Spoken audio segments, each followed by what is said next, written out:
राम राम मित्रों, आप सबको मेरा नमस्कार। मित्रों, आज के इस सेशन में हम लोग 2025 के मार्च मंथ का करंट अफेयर को देखेंगे। तो आइए स्टार्ट करते हैं प्रश्न संख्या 1 के साथ। मित्रों, कैलाश सत्यार्थी, जिन्हें ईयर 2014 में मलाया यूसुफजई के साथ नोबेल प्राइज मिला था, उन्होंने एक ऑटोबायोग्राफी अपनी लिखी है जिसका नाम है दिया सलाई। और जब कोई फेमस पर्सनालिटी कोई बुक लिखता है तो एग्जामिनेशन में आने के उसके चांसेस 100% बढ़ जाते हैं। तो दिया सलाई नाम की बुक को आप याद रखना है। ये ऑटोबायोग्राफी है कैलाश सत्यार्थी की, जिन्हें नोबेल प्राइज मिला था 2014 में। और किसके साथ मिला था? तो मलाया यूसुफजई के साथ। मलाया यूसुफजई पाकिस्तानी है। Next question. मित्रों, अभी हाल में ही इंडियन नेवी ने पहली बार इंडिया अफ्रीका मल्टीलेटरल एक्सरसाइज की घोषणा करी है। तो उस इंडो अफ्रीका मल्टीलेटरल एक्सरसाइज का नाम क्या होने वाला है? तो एकेमी नाम होने वाला है। इंडियन नेवी का एक पहला made in India African multilateral exercise होने जा रही है जिसका नाम है एकेमी। ठीक है, अगला क्वेश्चन। मित्रों, करंट अफेयर में ज्योग्राफी से भी काफी क्वेश्चन पूछे जाते हैं। तो इस तरह से अगर आप ज्योग्राफी पढ़ते हो तो करंट अफेयर के भी कुछ हद तक आपके प्रिपरेशन हो जाता है। कैसे, वो मैं बताता हूं। जैसे कि मान लो कि वोल्कानो होता है, तो कहीं कहीं वोल्कानो का इरप्शन होता है, तो आपसे पूछा जाता है ये वोल्कानो कौन से देश में है। जबकि ये वोल्कानो, अगर आप ज्योग्राफी पढ़ते हो तो आपको पता होगा कि वो जो वोल्कानो है वो पर्टिकुलर कंट्री में है। ठीक है, और जब वहां पे इरप्शन होने लगा तो वही करंट अफेयर का पार्ट बन जाता है। ठीक है, तो आपसे पूछा जा रहा है कि माउंट लेओटोबी लाकी वोल्कानो कहां पे लोकेटेड है? तो ये इंडोनेशिया में लोकेटेड है। क्या नाम है? Mount Lewotobi Laki. ठीक है, अगला क्वेश्चन। मित्रों, बोत्सवाना और किरिबाटी में नेचुरल डिजास्टर आया था। ठीक है, यानी प्राकृतिक आपदा आया था। तो जब कोई देश में प्राकृतिक आपदा आता है, ठीक है, प्राकृतिक आपदा आता है तो दूसरे देश के कंट्री उसको मदद पहुंचाते हैं। ठीक है, तो इंडिया ने भी ह्यूमैनिटेरियन एड दिया था बोत्सवाना और किरिबाटी को, क्योंकि वहां पे नेचुरल डिजास्टर आया था। अब यहाँ पे एग्जामिनेशन में कैसे क्वेश्चन पूछे जा सकते हैं वो मैं आपको बताता हूं। जैसे इंडिया ने ह्यूमैनिटेरियन एड पहुंचाया बोत्सवाना और किरिबाटी से, तो आपसे पूछा जा सकता है कि बोत्सवाना की कैपिटल क्या है, या बोत्सवाना की करेंसी क्या है, किरिबाटी की कैपिटल क्या है, ये आपसे पूछा जा सकता है और कहां पे लोकेटेड है। तो बोत्सवाना की बात करें तो ये साउदर्न अफ्रीका में लोकेटेड है, जो कि एक लैंडलॉक कंट्री है। इसकी कैपिटल की बात करें तो गैबोर्न है और करेंसी वहां का बोत्सवाना पूला है। प्रेसिडेंट की बात करें तो अभी फिलहाल के डूमा बोको है। और किरिबाटी एक ओसियानिया का एक आइलैंड कंट्री है जिसका कैपिटल है तरावा। ठीक है, इतनी बात को आप लोग याद रखेंगे। मित्रों, हम इंडियन चाय काफी ज्यादा पीते हैं, ठीक है, लेकिन हम चाय के सबसे बड़े एक्सपोर्टर नहीं हैं। चाय के सबसे बड़े एक्सपोर्टर है केन्या, जो कि एक अफ्रीकन कंट्री है। उसके बाद इंडिया, अब देन श्रीलंका। ठीक है, और इससे पहले यानी कि पिछले साल तक देखा जाए तो श्रीलंका हमसे ज्यादा एक्सपोर्ट करते थे दुनिया को चाय। ठीक है, अब हम दूसरी नंबर पे आ गए हैं। पहले नंबर पे केन्या है, दूसरे पे इंडिया और तीसरी नंबर पे श्रीलंका।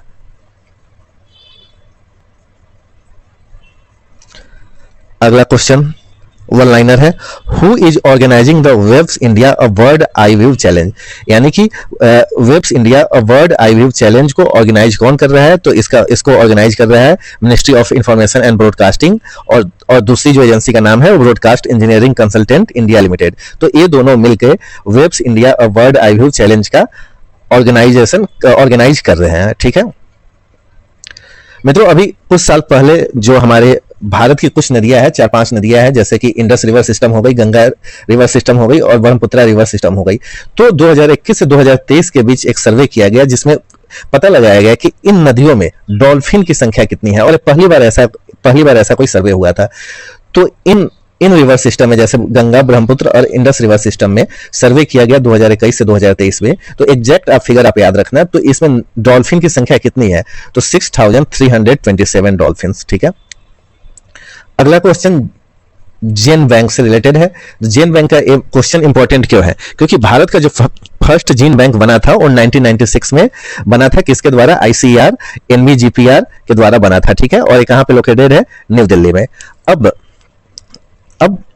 अब घोषणा की गई है कि जो दूसरा जीन बैंक आने वाला है वो 2025-26 में दूसरा जीन बैंक बन जाएगा। ठीक है, बेसिकली जीन बैंक करता है क्या है, ये जेनेटिक मटेरियल को स्टोर करता है। एग्जाम्पल के तौर पे बीज, जो हम लोग खेतों में बीज डालते हैं उसको, पॉलन को या टिश्यू सैंपल को। क्यों? क्योंकि इस तरह से जो एनिमल की स्पीसीज है उसको हम प्रिजर्व कर पाए।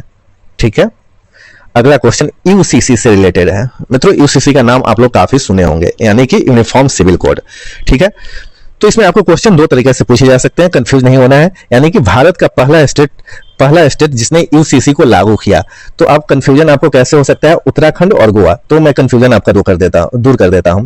देखो, आजादी से पहले अगर यूसीसी कहीं लगा था तो वो गोवा में लगा था, और आजादी के बाद यूसीसी कहीं लगा है तो उत्तराखंड, जो कि हाल के ही दिनों में लगा है, उत्तराखंड में बीजेपी की सरकार है। ठीक है, तो यूसीसी का मतलब यूनिफॉर्म सिविल कोड, यानी सबके लिए एक समान रूल, ना मुस्लिमों के लिए अलग रूल, ना सनातन के लिए अलग रूल, ना क्रिश्चियन के लिए अलग रूल।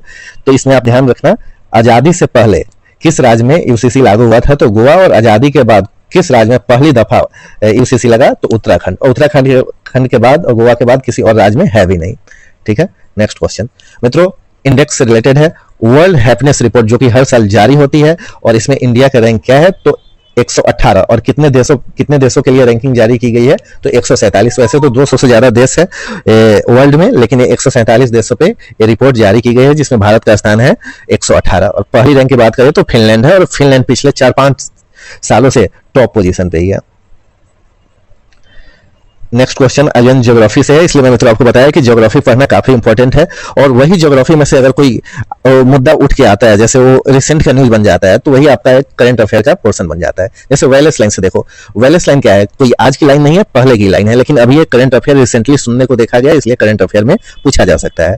तो वेलेस लाइन क्या है मित्रों, वेलेस लाइन एक इमेजिनरी लाइन है जो कि एशिया और ऑस्ट्रेलिया का जो फॉनल रीजन है उनको सेपरेट करता है।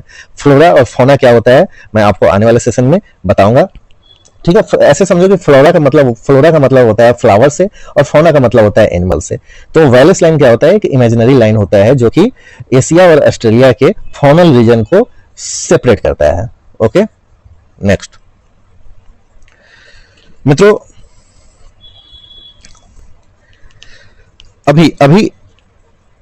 अभी पार्लियामेंट में एक इनिशिएटिव लाया गया है। ठीक है, उस इनिशिएटिव के जरिए क्या किया जाएगा कि जैसे हम भाषण देते हैं, उस भाषण को रियल टाइम में ट्रांसलेट कर लिया जाए, रियल टाइम में उसका डॉक्यूमेंटेशन कर लिया जाए बाय यूजिंग आर्टिफिशियल इंटेलिजेंस। तो उस इनिशिएटिव का नाम क्या है, संसद भाषणी। ठीक है, जैसे मान लो कि मैं अभी हिंदी में बोल रहा हूं, ठीक है, और किसी को अंग्रेजी में सुनना है, तो ये रियल टाइम में हिंदी से इंग्लिश में ट्रांसफर कर देगा, यानी कि कम से कम समय में। जैसे मैं अभी बोल रहा हूं 6:50, 6:55, तो इसी टाइम में रियल टाइम में आपको इंग्लिश में, बांग्ला में, असामीज में ट्रांसलेट करके देगा। तो इस इनिशिएटिव का नाम है संसद भाषणी। ठीक है, और भाई देखो, लोकसभा एंड MEITY यानी कि ministry of electronics and information technology, Lok Sabha और ministry of electronics and information technology ने एक MOU साइन किया है कि संसद भाषणी को हम डेवलप करेंगे। ओके, नेक्स्ट क्वेश्चन स्टैटिक में पूछा जा सकता है, लेकिन यहां आपसे करंट में पूछा जा रहा है। कायूसी आइलैंड कौन से देश की ये आइलैंड है, तो ये जापान की आइलैंड है। ठीक है, नेक्स्ट क्वेश्चन मित्रों, वर्ल्ड डे फॉर ग्लेशियर 21 मार्च को हर साल मनाया जाता है। देखो, अब ग्लेशियर हमारे अर्थ इकोसिस्टम के लिए काफी जरूरी है। क्यों? क्योंकि यही हमें फ्रेश वाटर देता है, सी लेवल को रेगुलेट करता है, और जो बायोडाइवर्सिटी है उसको सपोर्ट करता है। ठीक है, और मित्रों 2025 ही चल रहा है। 2025 को डिक्लेयर किया गया है international year of glacier preservation, यानी कि हमें ग्लेशियर को कैसे बचाना है वही इस साल को समर्पित कर दिया गया है। 2025 को declared as the international glacier year of glacier preservation.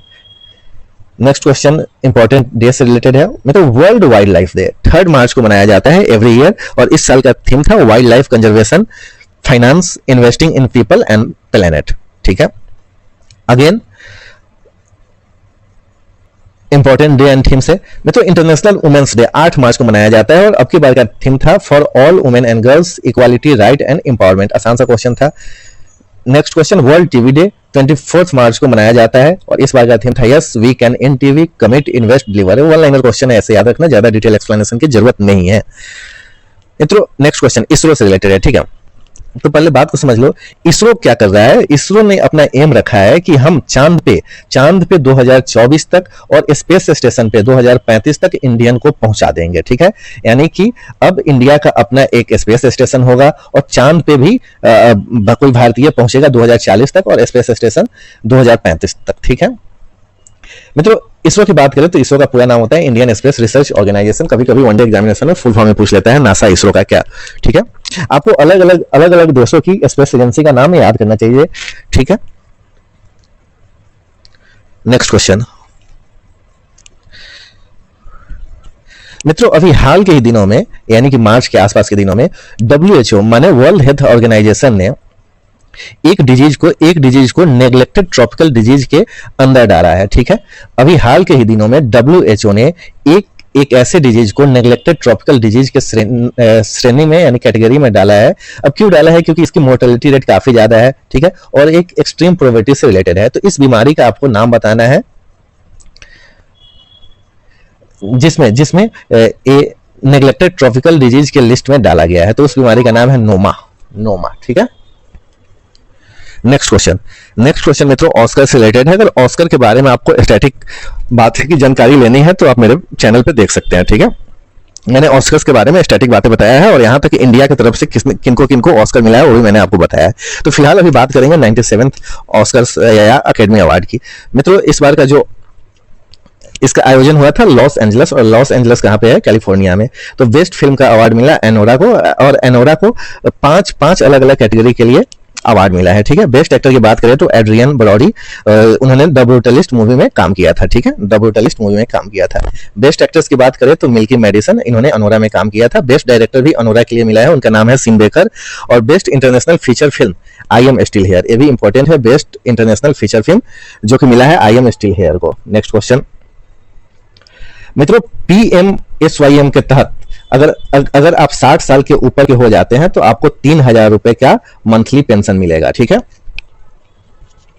लेकिन इसके लिए आपको कुछ सर्टेन अमाउंट अभी भारत सरकार को देने पड़ेंगे अकॉर्डिंग टू योर एज, ठीक है। तो क्वेश्चन है what is the minimum monthly pension provided by the PMSYM। PMSYM का मतलब होता है प्रधानमंत्री श्रम योगी मनधन, प्रधानमंत्री श्रम योगी मनधन। तो इसके तहत अगर आप 60 साल की एज, और ये बेसिकली अनऑर्गेनाइज्ड सेक्टर के वर्कर के लिए है, ठीक है, जो अभी अनऑर्गेनाइज्ड सेक्टर में काम कर रहे हैं।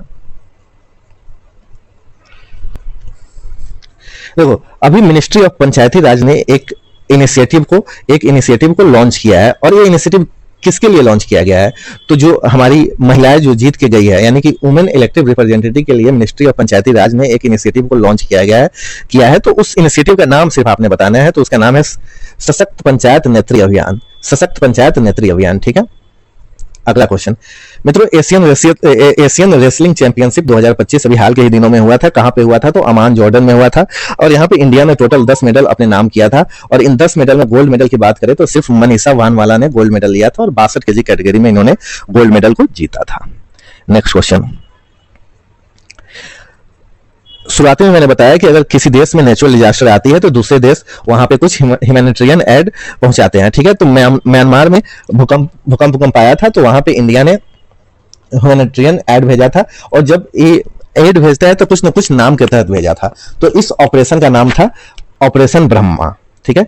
India dispatches first tranche of humanitarian aid to Myanmar under operation Brahma. तो आपसे ये पूछा जा सकता है कि इंडिया ने जो ह्यूमैनिटेरियन एड म्यांमार को दिया था तो उस ऑपरेशन का नाम क्या था, ठीक है। तो ऑपरेशन ब्रह्मा नाम था। नेक्स्ट क्वेश्चन, और उसी म्यांमार में अर्थक्वेक आया था, तो वहां पे एक काफी आइकॉनिक स्ट्रक्चर था जो कि कोलैप्स कर गया था। तो उस आइकॉनिक स्ट्रक्चर का नाम है एवा ब्रिज, ठीक है। नेक्स्ट क्वेश्चन मित्रों 2025 का एबल प्राइज किसको मिला था? तो ये जापानीज मैथमेटिशियन को मिला था जिनका नाम है मसाकी काशिवारा, ठीक है। 2025 का एबल प्राइज जापानीज मैथमेटिशियन को मिला था जिनका नाम है मोसाकी काशिवारा। नेक्स्ट क्वेश्चन मित्रों गीता गोपीनाथ का नाम आप लोगों ने सुना होगा, इन्होंने रिजाइन कर दिया है, ठीक है। तो इनको रिजाइन करने के बाद वहां के जो चीफ इकोनॉमिस्ट जो बने हैं उनका नाम है पियरे ओलिवर गॉरिनछास, ठीक है, पियरे ओलिवर गॉरिनछास, ठीक है। एमडी की बात करें तो क्रिस्टालिना जॉर्जिवा है, और ये कब बना था? तो 1941 में बना था। स्पेसिफिक डेट की बात करें तो 22 जुलाई 1941। और मित्रों ये बात आप याद रखना है कि first deputy MD of IMF Gita Gopinath. Next question मित्रों, एशियन गेम 2026 का 20वीं एडिशन का आयोजन कहां पे होगा? तो ये एची नागोया में इसका आयोजन होगा। ठीक है, एशियन गेम 2026 का आयोजन एची नागोया में होगा। ओके, और ये कब से कब चलेगा? 19 सितंबर से लेकर 4 अक्टूबर 2026 तक।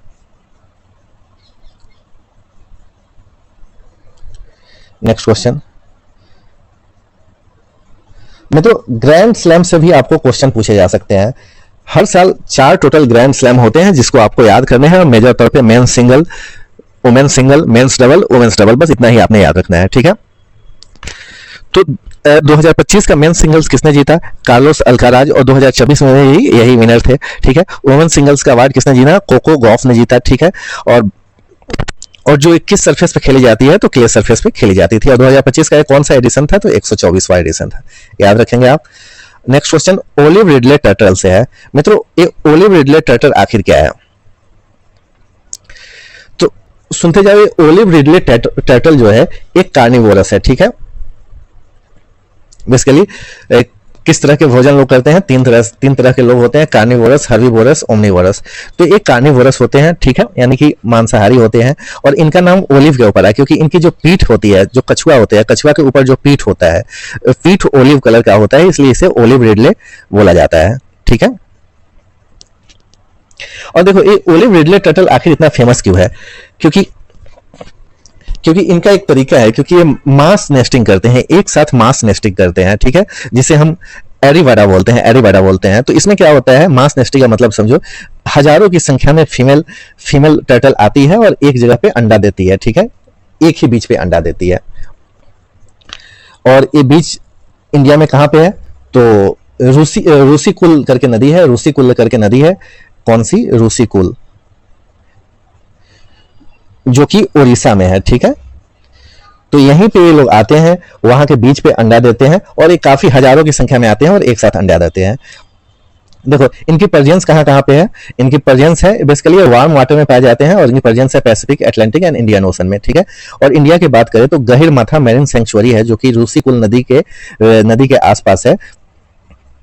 तो ये गहिरमाथा मरीन सेंचुरी को world largest rookery of sea turtle के नाम से भी जाना जाता है। Gahirmatha marine sanctuary is known as the world largest rookery of sea turtle, और गहिरमाथा मैरीन सेंचुरी कहां पे है? उड़ीसा में है। ठीक है, तो इतनी बातों का आप ध्यान रखेंगे। मिलते हैं अगले सेशन में। मैं फरवरी माह की करंट अफेयर आपको बताऊंगा। जय हिंद, जय भारत।